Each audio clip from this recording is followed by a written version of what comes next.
out on the 24th of July, as promised, and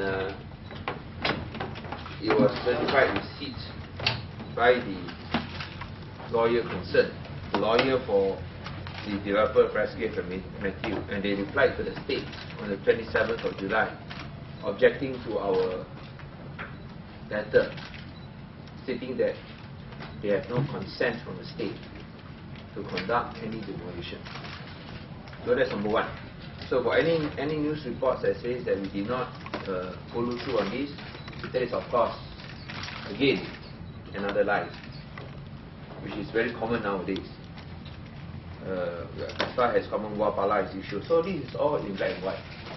So I hope the residents can see very clearly that we issued the notice both from the MBVP and also the land office on the 24th of July.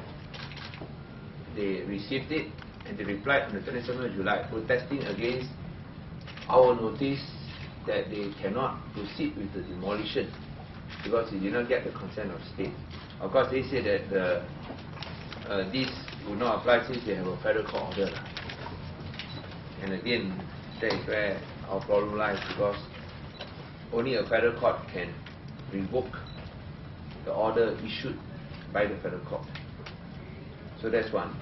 Number two, yesterday it was said that we did not give any instructions to revoke the development order.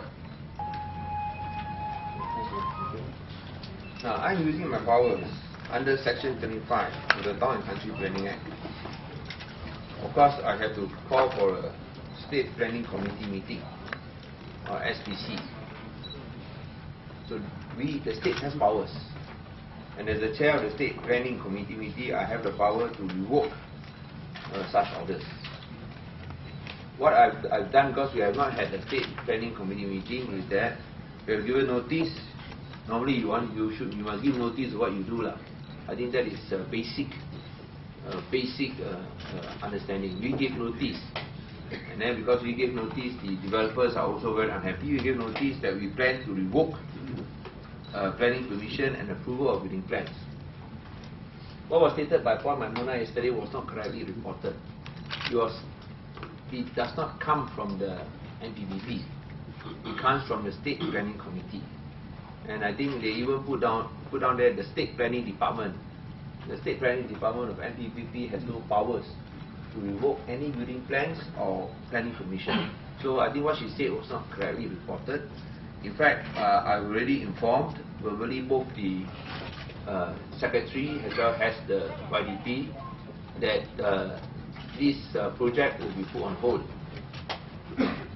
And until we have our State Planning Committee, we intend to implement this. Of course, before that, we hope to have some sort of settlement.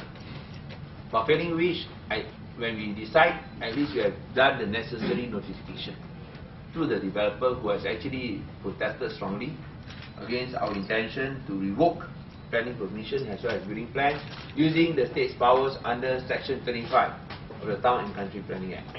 But I want to say here again that this doesn't make any difference to the federal court order that allows the developer, if he so wishes, to go ahead and evict as well as force the residents out. I think we've got to be very clear here.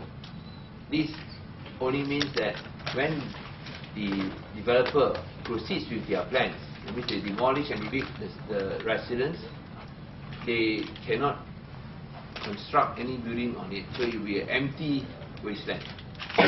So what we want to impress upon them is that let us come and talk and see how we can come to some sort of settlement that is acceptable to both sides.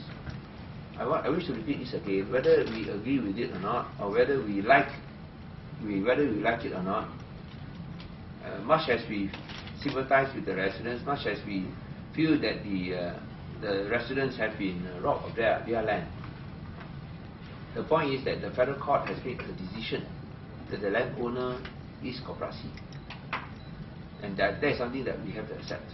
And the High Court had actually allowed the residents in the initial period, who gave a ruling in favor of the residents in the initial period, has also come up with a decision, with an observation that there's no fraud. Now, clearly the judge said that because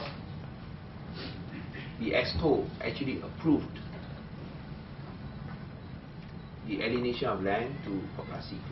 So, you know, the government can, in that sense, by approval from the EXCO or from the cabinet, they can legalize something that is wrong.